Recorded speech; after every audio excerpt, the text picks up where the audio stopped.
tersebut. Awalnya untuk kuliah itu saya dulu memilih sastra. Sastra ya? Karena memang tidak ada niat untuk menjadi seorang guru. Inginnya cita-citanya seperti apa dulu? Inginnya cita-citanya bebas saja. Berarti Ibu pernah menjadi reporter di mana? Menjadi wartawan di koran Media Nusantara awalnya. Itu koran.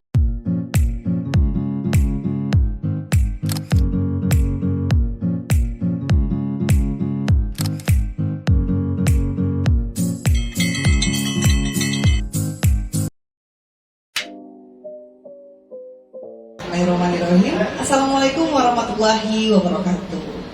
Nah, pemirsa MTSN 1 Padang TV, hari ini kita bertemu lagi langsung dari studio Humas MTSN 1 Kota Padang. Berinovasi tiada henti, berkreasi untuk prestasi. Hari ini kita kedatangan dengan bintang tamu yaitu Kepala Madrasah, yaitu Ibu Idra Putri SSMPD. Nah, hari ini kita tentunya akan bercerita tentang bagaimana perjalanan Ibu Idra Putri dari dulunya. Tentunya ini kilas balik ya pemirsa ya, dari sebelum menjadi guru sampai hari ini yang tentunya punya perjuangan-perjuangan atau batu-batu kerikil yang telah dilewati sampai Ibu Idra Putri hari ini yang kita lihat. Nah, Ibu Idra Putri ini juga menjadi sosok yang inspiratif di sekolah kita, di madrasah ini, karena beliau memang banyak menuaikan prestasi, baik itu prestasi diri sendiri maupun prestasi yang mengharumkan nama madrasah. Kita sapa dulu Ibu Idra Putri, bagaimana kabarnya hari ini, Bu? Alhamdulillah. Alhamdulillah sehat. Walaupun ini di masa-masa permulaan semester ya Bu ya, otomatis sekolah kita juga banyak mempersiapkan berbagai perangkat, berbagai persiapan untuk menuju pembelajaran yang lebih baik, tentunya dengan evaluasi-evaluasi. Nah, Bu Idra Putri, hari ini Bu, kita akan bercerita sedikit tentang kilas balik. Bagaimana perjalanan Bu Idra sampai hari ini, memang tentunya telah banyak dilalui. Sudah berapa tahun Ibu menjadi seorang guru tentunya Bu? Kalau menjadi seorang guru dari tahun 2004. Boleh cerita sedikit Bu, bagaimana perjalanan sampai akhirnya memutuskan untuk menjadi seorang guru? Kan ini tidak keputusan yang mudah ya pemirsa ya. Karena tentunya keputusan untuk menjadi seorang guru, menjadi seorang abdi negara begitu Bu ya, tentu bukan keputusan yang main-main dan tentu bukan kesempatan yang cuma keberuntungan, cuma asal-asalan, coba-coba dan lain sebagainya. Boleh cerita Bu bagaimana asal muasalnya atau cerita awalnya perjalanan Ibu sampai menjadi seorang guru pada saat itu? Ya, terima kasih Bu Febra. Kita sapa terlebih dahulu ya. Assalamualaikum warahmatullahi wabarakatuh. Waalaikumsalam. Selamat siang pendengar studio Humas MTSN 1 Kota Padang. Semoga kita semangat dan berbahagia setiap harinya. Perkenalkan, saya Idra Putri, sekarang menjadi pelaksana tugas Kepala MTSN 1 Kota Padang. Bu Febra, terima kasih atas kesempatannya. Bapak-bapak, ibu-ibu, tim Humas di belakang layar, semoga sukses selalu.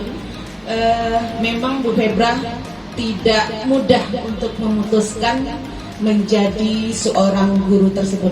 Awalnya untuk kuliah itu saya dulu memilih sastra. Oh, sastra ya? Karena memang tidak ada niat untuk menjadi seorang guru. Inginnya cita-citanya seperti apa dulu? Inginnya cita-citanya bebas saja, tidak mau terikat. Kalau guru kan kita terikat. Nah, itu dulu awal muasalnya, sehingga memilih sastra, bukan ke pendidikan. Ibu sastranya lulusan mana dulu? Universitas Negeri Padang. Universitas Negeri Padang. Nah, Bu Idra ini berarti alumni ya, yang satu alma mater dari Universitas Negeri Padang. Tahun berapa Bu? Tahun 98. Masa-masa sedang kepemimpinan negara kita sedang mulai bermasalah waktu itu. Iya. 98 memutuskan, kebetulan lulus PMDK dari Muallimin Madrasah Aliyah Muhammadiyah Tanjung Bonelintau, Kabupaten Tanah Datar, satu-satunya lulusan PMDK waktu tahun itu. PMDK ini jalur undangan ya Bu? Jalur undangan. Oke, tanpa tes berarti masuk UNP ya Bu ya? Iya, tanpa tes waktu itu tahun 98. Kemudian dengan berbagai penyesuaian diri lah, maklum sajalah orang kampung datang ke kota. Nah, seperti itulah dulu di pengalaman hidup awal-awal masuk Kota Padang. Jadi untuk berangkat ke sini seperti apa Bu? Dari kampung persiapannya cari kos-kosan berarti di sini Bu ya? Iya. Apakah sendiri atau diantar keluarga pada saat itu? Awalnya memang diantar keluarga, artinya begini Bu Petra, kita bukan orang berasal dari keluarga berada. Istilahnya kita ATT, anak tukang takik. Jadi itulah kita dulu Petani awalnya. karet berarti ya Bu ya? Iya, petani karet. Berawal dari di daerah jauh sana, di Tanjung Bone namanya. Kita berasal dari keluarga serba terbatas. Orang tua hanya petani dengan 4 orang saudara, 1 orang kakak juga sedang kuliah di Bukit Tinggi. Nah, jadi itu pengalaman pertama diantar oleh orang tua dengan serba keterbatasan, datang ke Kota Padang Naik dengan apa waktu itu? naik bus. Oh, naik bus. Iya, naik bus waktu itu. Nah, jadi sampai di Kota Padang, kita cari kos-kosan yang murah meriah, hanya 20.000. 20.000 sewanya 1 bulan. Itu termurah waktu itu. Ada yang lebih dari 20.000, 80.000, 60.000, tapi kita cari yang termurah dan terjangkau lah istilahnya waktu itu. Jadi masuk Universitas Negeri Padang, alhamdulillah sekali. Karena lettingan saya waktu di kampung hanya beberapa orang saja yang kuliah. Bahkan setamat kuliah mereka ada yang merantau ke Malaysia, ada yang ke Batam dan lain sebagainya. Ada yang menikah juga mungkin? Ada yang menikah juga.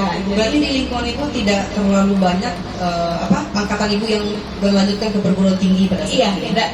tidak artinya di kampung itu pendidikan kalau sudah sebatas SMA, alhamdulillah juga karena kondisi perekonomian di daerah memang seperti Nah, itu. dengan keadaan seperti itu, apa yang terketuk hati-hati pada saat itu Bu? Harapan apa yang dibawa dari rumah gitu sehingga memang ke Padang untuk kuliah, setelah itu mau jadi apa? Seperti apa suasananya waktu itu? Ya, waktu awalnya memang kita pengen merubah nasib. Itu saja keinginan kita. Kita tidak ingin hanya bergelut di kampung, ke ladang dan ke sawah. Itu kita pengen merubah nasib. Kita tidak ingin orang tua kita hanya sampai di sana. Jadi pengen kita membahagiakan orang tua. Jadinya waktu itu dengan tekad yang bulat ke Kota Padang menguji nyali kuliah di Kota Padang. Alhamdulillah di 1998 kita kuliah. 1 kali 1 bulan pulang kampung, terus pulang kampungnya waktu itu tetap ke ladang membantu orang tua. Iya, bekerja. Jadi setelah panen karet itu yang kita bawa ke Padang bekalnya. Seperti itu perjuangan kita waktu awalnya kita kuliah di Kota Padang. Berarti untuk uang saku segala macam memang minim begitu Bu ya? Ya, memang serba terbatas waktu itu. Jadi dengan tekad yang kuat, seperti itulah perjalanan hidup kita. Bahkan waktu kuliah kita masuk organisasi, ada UKK Koperasi, UK Kopma, kemudian juga udah ada UKKes, UK Kesenian, karena itu juga link dengan jurusan yang kita punya. Kemudian juga UK Kopma itu kan kita di sana juga bekerja secara part time. Jadi ada yang kita peroleh waktu kita seperti kita berjualan itu ada semacam fee atau biaya part time dari yang kita lakukan di sana. Dari sana juga meraih uang jajan begitu Bu Iya, ya? membantu uang jajan tambahan dari orang tua. Artinya waktu itu uang jajan hanya 50.000 1 bulan. 50.000 1 bulan. Iya, di luar beras. Nah, di situ sudah sambal gitu, di luar uang kos. Itu waktu tahun 98 itu sudah kecil. Kalau ditanya teman-teman yang sebaya sesama kuliah, mereka ratusan ribu dapat dari orang tua. Kita hanya segitu waktu itu juga. Barangkali karena perjuangan itu yang mendorong kita sehingga kita ingin berjuang. Karena hidup memang pilihan. Harus kita yang berjuang untuk hidup kita. Berarti pada saat itu Ibu tidak hanya kuliah saja begitu Bu ya, juga mengikuti kegiatan-kegiatan yang lain. Nah, kegiatan ini ada tidak Bu yang Bu rasakan impact-nya sampai sekarang gitu? Ikut beberapa organisasi lebih dari 1 bahkan. Iya, memang ada kalau seandainya kita mengikuti kegiatan yang berbau positif, apapun kegiatannya, insya Allah akan ada imbasnya kepada kita. Seperti kita bisa bersosialisasi dengan orang lain, kita dekat dengan para pejabat-pejabat di kampus, kita sering mengurus organisasi, kita sibuk, artinya kita tidak memikirkan hal-hal yang bersifat keremajaan waktu itu. Jadi kita hanya memikirkan kuliah, kemudian organisasi kita. Nah, ini pembelajaran juga untuk kita yang pemirsa MTSN 1 Padang TV. Jadi ketika kita bergabung dalam organisasi begitu Bu ya, selain meminimalisir untuk kemungkinan terjadinya hal-hal yang negatif begitu ya, juga membangun mental sehingga kita ini memang kuat dari organisasi yang terkecil sampai mungkin suatu saat penonton semua tumbuh dalam sebuah lembaga begitu Bu ya, atau organisasi yang lebih besar. Nah Ibu, untuk tamat kuliah, apa perjalanan tamat kuliah gitu? Apakah jadi pengangguran dulu kah, atau langsung jadi guru kah, atau bekerja di tempat lain seperti apa Bu? Iya, setelah tamat kuliah memang itu jadi beban lagi. Kalau kuliah barangkali kita menunggu wisuda, perjuangan kita. Alhamdulillah 4 tahun, 2022 kita wisuda. 2022 sebelum ijazah keluar ada tawaran dari teman, itulah membangun organisasi tadi. Ada kakak-kakak senior di organisasi UKKES. Di sini ada tawaran untuk menjadi reporter di media di media cetak. Oke, 2002 Bu ya? 2022. 2002 Bu? 2002. Oh ya 2002. Berarti Ibu pernah menjadi reporter di mana Bu? Menjadi wartawan di koran Media Nusantara awalnya. Itu koran mingguan. Waktu zaman itu koran mingguan memang tidak banyak gitu, tapi kita cukup diakui kehadiran kita di tengah masyarakat. Jadi walaupun 1 kali 1 minggu cetaknya, tapi kita ke lapangan itu kita tiap hari. Jadi berbekal dari dari kenalan dengan senior, di sini ada tawaran untuk menjadi wartawan atau reporter di koran mingguan. Akhirnya kita terima sebelum diwisuda itu. Nah, setelah diwisuda kita tetap lanjut juga di sana. Berarti sebelum wisuda sudah bekerja begitu sudah ya? Bekerja. Keputusan untuk bekerja di media, apakah tidak ada pertimbangan harus kejar target begitu Bu? Kecapean, kelelahan menghadapi masa, bertemu dengan orang-orang baru, apakah tidak ada kekhawatiran begitu? Artinya atau memang passion begitu? Kita waktu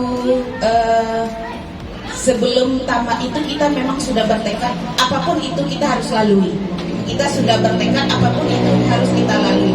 Apapun yang disodorkan selagi itu halal dan itu baik, kita harus lalui. Kita lihat seberapa jauh tantangannya dan seberapa jauh kita mampu melewati tantangan tersebut.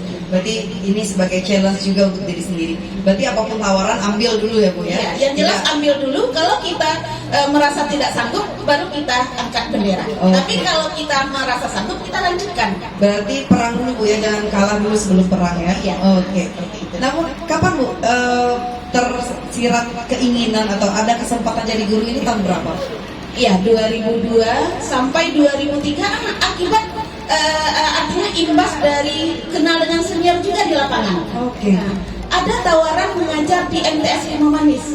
Nah, kebetulan seniornya cuti, tolong gantikan katanya. Oke, mengajar ini Bu ya? Mengajar ini jadi guru, tantangan baru. Sementara kita tidak ada akta mengajar ini. Iya. Nah, tidak ada akta mengajar di MTS Imam Manis, bersedia Indra katanya kan. Alhamdulillah kita terima, kita coba juga. Sementara sebagai wartawan kita belum lepaskan. Berarti tetap lanjut? Tetap lanjut.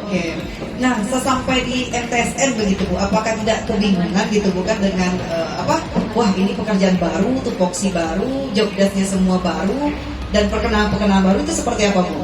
Ya awalnya memang kita agak grogi karena kita baru tamat kuliah, kan artinya baru tamat kuliah 2003 ya, baru tamat, kemudian masuk ke kelas tanpa pengalaman apa-apa, tanpa artinya ijazah kita kan tidak mengakomodir yang seperti itu gitu.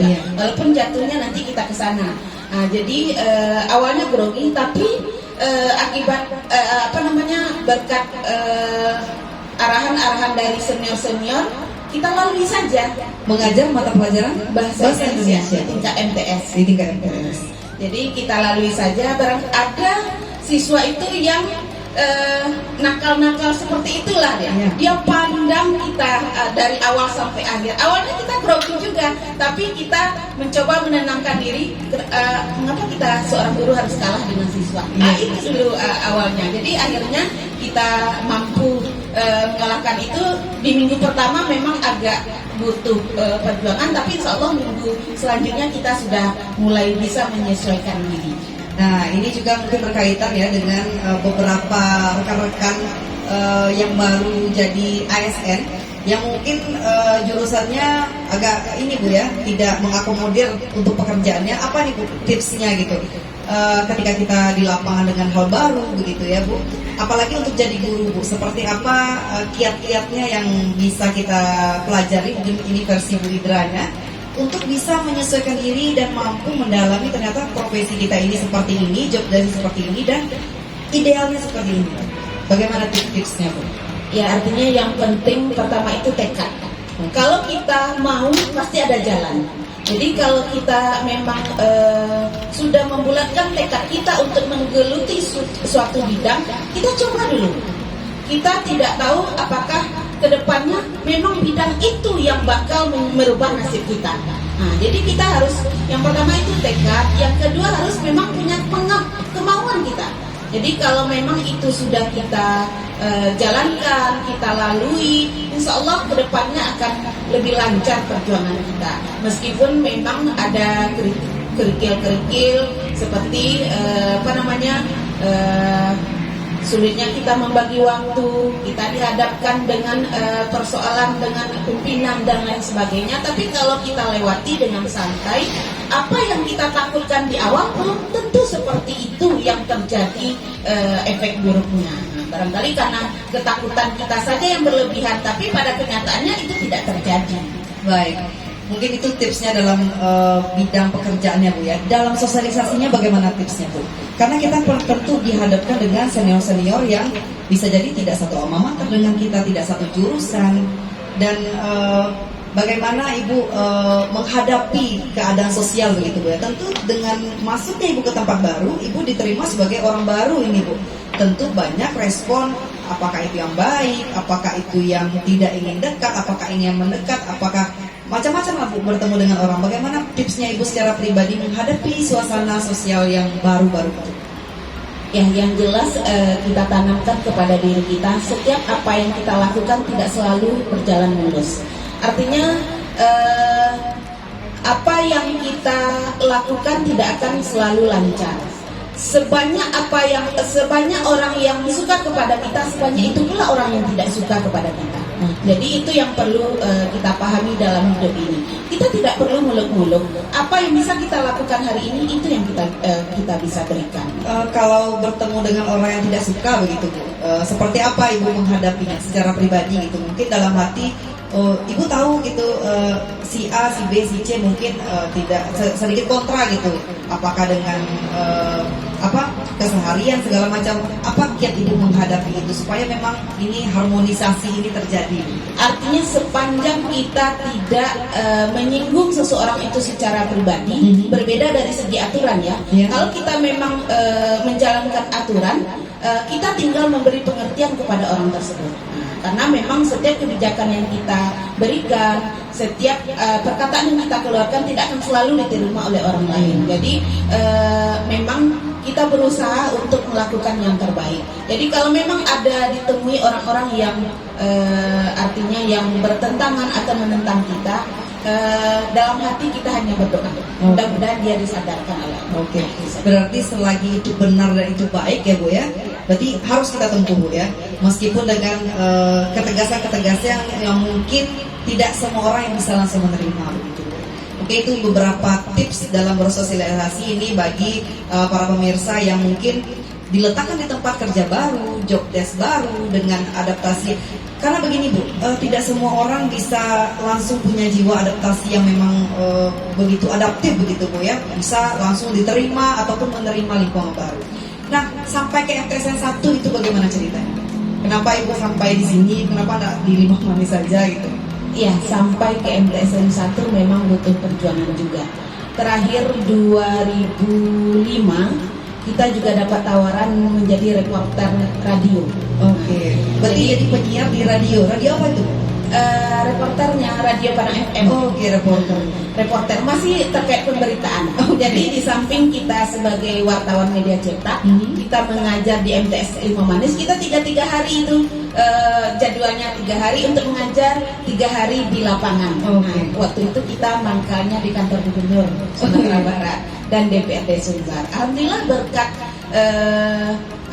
berkat kerjasama kita, kemudian hubungan baik silaturahmi kita dengan orang-orang atasan tersebut, akhirnya di 2005 kita di Radio Padang FM, kemudian kita juga sering wawancara dengan pejabat-pejabat di Kanwil Kementerian Agama. Akhirnya kita dimasukkan sebagai penyuluh Provinsi Sumatera Barat. Penyuluh itu kan Bagian apa itu, Bu? Orang yang sering memberikan kebaikan-kebaikan di tengah masyarakat. Itu di SK-kan di tingkat Kanwil Provinsi Sumatera Barat. Diberikan honor itu. Oh, jadi penyuluh pada saat itu. Jadi penyuluh pada saat itu. Jadi itu SK-nya dari Kanwil Kementerian Agama Provinsi Sumatera Barat. Di 2005 ya, mulainya 2005. Kemudian dengan laporan kita berikan setiap bulannya, itu kita memberikan menyampaikan informasi-informasi yang terbaik melalui Radio Padang FM. Nah, jadi seperti itu kita di-SK-kan oleh Kanwil Kementerian Agama Provinsi Sumatera Barat. Kemudian di 2005 ada juga pendataan guru-guru honor. Kita lampirkan SK sebagai penyuluh agama Provinsi Sumatera Barat dengan syarat pendataan tersebut harus honornya dikeluarkan dari dana DIPA, bukan dari dana komite atau dana pos, harus DIPA waktu itu. Alhamdulillah kita dimasukkan di Kanwil sebagai sebagai penyuluh agama. Kita masuk sebagai database di 2008, itu masuk sebagai database. Diakui kita sudah 3 tahun. Nah, di samping itu 2004 kita karena kita juga coba-coba, karena di lapangan kita sudah coba, kemudian di guru kita sudah coba, kita ambil akta mengajar di UT. Jadi sambil kuliah juga 1 tahun di UT waktu itu. Berarti memang ada mulai terniat jadi guru begitu? Iya, di 2004 mulai terniat jadi guru. Ada artinya setelah kita capek di lapangan, kita duduk lagi di dalam kelas. Berarti merasakan enaknya jadi guru berarti, Bu, ya? Menikmati juga.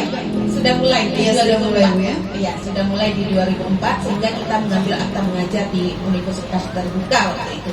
Jadi 2005 keluar ijazah kita, kemudian di 2005 ada pendataan, kemudian masuk kita di 2008 keluarlah nama kita sebagai masuk kuota database Provinsi Sumatera Barat. Nah, di 2008 padahal banyak juga tuh teman-teman yang lain yang juga mengajar di swasta, mereka tidak masuk. Nah, kebetulan kita karena ada SK dari Penyuluh Agama Provinsi Sumatera Barat, dilampirkan akta mengajar, makanya kita menjadi guru. Database itu memang untuk dites lagi jadi guru atau seperti apa, Bu? Database itu semacam pendataan, jadi bagi bagi guru-guru atau honorer yang sudah mengajar selama ini, mereka melengkapi bahan, ada tesnya 1 kali waktu itu untuk jadi PNS-nya begitu. Untuk jadi PNS-nya. Dan Jadi kita menunggu SK saja lagi. Oh gitu. Jadi pengangkatan di MTSN 1 Iya. Kota Padang. Pengangkatan di MTSN 1 Kota Itu Padang. boleh memilih atau Enggak, kita ditetapkan secara dari pusat. Oke, berarti secara tidak langsung berarti Ibu juga siap ditempatkan di mana saja, Bu, ya? Iya, karena memang itu perjanjian yang siap ditempatkan di mana Siap saja. ditempatkan. Katanya tidak boleh ditempatkan di satker swasta, makanya di negeri kita ditempatkan. Nah, setelah Ibu bergelut ini, Bu, ya, sepertinya kan banyak pertempuran yang telah Ibu lewati. Pernah jadi media, jadi reporter, wartawan, mengajar jadi sebagai guru honorer, sampai tes untuk jadi guru yang statusnya sudah PNS begitu, Bu, ya. Sampai hari ini Ibu sebagai PLT Kepala Madrasah, sebelumnya juga hari ini tetap menjabat sebagai Wakapuru Pulung. Apa tips yang Ibu bisa bagikan ke penonton sekalian. Dari awal sampai akhir ini kan tentu Bu, perjalanan ini kan tidak selalu semangat terus setiap hari. Apakah memang Ibu pernah jenuh juga atau memang semangat terus Bu? Dari sejak dapat PMDK sampai hari ini memang tetap membara semangatnya atau pernah ada naik turunnya, itu seperti apa tips itu? Mungkin ada juga penonton hari ini yang butuh suntikan semangat begitu pemirsa ya. Silakan Bu. Kalau suka dukanya memang banyak ya saya lewati sampai hari ini. Termasuk gaji mungkin Bu? Iya. Termasuk gaji Bu ya? Iya, Berarti dukanya termasuk gajinya dulu. Bukannya membanding-bandingkan, tidak ya. Kalau PNS sekarang sudah jauh lebih sejahtera. Awal-awal dulu saya di reporter itu jauh lebih banyak daripada awal saya PNS dapat di sini. Oke. Nah, jauh lebih banyak saya dapat, walaupun gaji dari radio, gaji dari media massa itu tidak seberapa, tapi di lapangan alhamdulillah karena hubungan kerja yang baik, jauh saya lebih banyak dari awal saya masih PNS di sini. Oke. Berarti waktu jadi PNS masih bekerja di media? Masih. Oh masih. Masih. Berapa lama Bu? Sampai waktu PNS itu kan siap gempa 2009 saya terima SK. Kemudian sampai 2013 masih. 2009 ke 2013, bertahun-tahun juga Bu ya? Iya. Lalu kenapa tidak lanjut begitu Bu, putus di sana? Kenapa Bu? Karena sulit lagi membagi waktu. Apalagi di 2011 langsung kuliah juga, ambil S2, jadi keluarga juga, jadi sulit kita membagi waktu, apalagi kita sudah mulai merasakan kita perempuan punya keterbatasan. Jadi itu alasannya sehingga kita tidak lagi melanjutkan di media, walaupun ada di media tapi kita hanya mengirim-ngirim tulisan saja lagi untuk diterbitkan, tidak stay di sana lagi. S2-nya 2000 berapa? 2011 sama 2013 di Universitas Negeri Padang. Jurusannya masih Bahasa Indonesia. Ya, Pendidikan bahasa. Alhamdulillah 3 semester tamat. Oh 3 semester tamat, wah luar biasa. Jadi Bu Ira Putri ternyata dari sarjananya sastra ini Bu ya, lalu memfokuskan diri di S2 untuk masuk ke ranah pendidikan. Tentunya ini untuk menambah kompetensi Bu ya, di bidang yang memang sampai hari ini digeluti. Sampai ke ranah pimpinan, ini Bu boleh bercerita sedikit Bu, suka dukanya seperti apa? Mungkin kami yang baru-baru di sini mungkin tidak terlalu tahu, oh ternyata dukanya seperti ini loh, ternyata sukanya seperti ini, itu seperti apa Bu? Kita sejak awal memang kita tidak mengharapkan yang muluk-muluk Bu Ira. Tidak ada mimpi kita untuk menjadi PLT seperti sekarang ini. Awalnya masuk di sini 2009. 1 bulan di sini langsung ada panggilan untuk diklat sertifikasi. Langsung masuk diklat sertifikasi 2 minggu waktu itu di Hotel Takanajuo. Setelah itu langsung PNS 2010. Kemudian di 2011, 2010 akhir juga diamanahkan sebagai pembina OSIM di MTSN 1 Kota Padang. Berarti karir awalnya pembina OSIM ini Bu? Iya, awalnya karirnya pembina OSIM dari 2010 akhir sampai 2013 sebagai pembina OSIM. Setelah 2013 sampai 2014 staf Waka siswa. Waka bagian kesiswaan Bu? Iya, staf Waka bagian kesiswaan. Siapa waktu itu Waka kesiswaannya? Pak Ali Muhtasar. Sekarang beliau sudah menjadi Waka Kurikulum di MTSN 9 Agam Matur. Jadi staf berapa lama? Jadi staf 1,5 tahun. Setelah itu 2014 karena beliau juga pindah ke Agam, akhirnya langsung jadi Waka Kesiswaan 2014. Waka kesiswaan. Berarti Ibu juga pernah menjadi Waka kesiswaan berapa tahun Bu? 4 tahun. 4 tahun lama juga berarti ya. Ya, 2014 sampai 2018 di Waka Kesiswaan. Setelah 2018 mungkin karena kepala madrasah waktu itu Pak Zakri Muhtar rolling juga, jadi 2018 menjadi Waka Kurikulum sampai sekarang, sampai hari ini, sampai menjadi PLT juga Bu ya. Baik, terima kasih Bu. Nah itu pemirsa, Ibu kami ucapkan terima kasih untuk kehadirannya Bu ya. Semoga semangatnya, inovasinya, kreasinya, dan prestasi-prestasinya bisa ditularkan kepada yang menonton hari ini. Terima kasih pemirsa telah menonton. Boleh pesan sedikit? Oke. Ya, jadi untuk Ananda, untuk Bapak Ibu sekalian, Artinya apa yang bisa kita lakukan hari ini kita lakukan. Jangan pandang kita akan diterima atau tidak oleh orang lain apa yang kita lakukan. Tapi apapun yang kita lakukan, kalau itu terbaik, tidak merugikan orang lain, apa salahnya kita lakukan. Jadi itu yang bisa kami berikan kiat-kiatnya. Jangan hanya bekerja hanya karena tugas saja, tapi lakukanlah dari hati. Nah, itu kiatnya pemirsa ya.